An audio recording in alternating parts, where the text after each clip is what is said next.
Gawin mo ang spell na ito ngayong gabi. Mamangha ka at magugulat ka nito.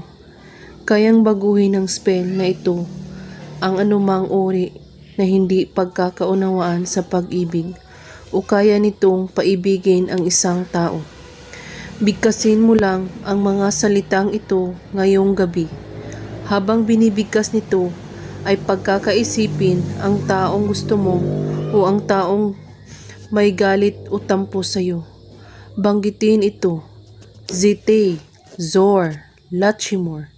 Ngayon, banggitin ang pangalan niya kasabay ang mga salitang ito ng 3 beses.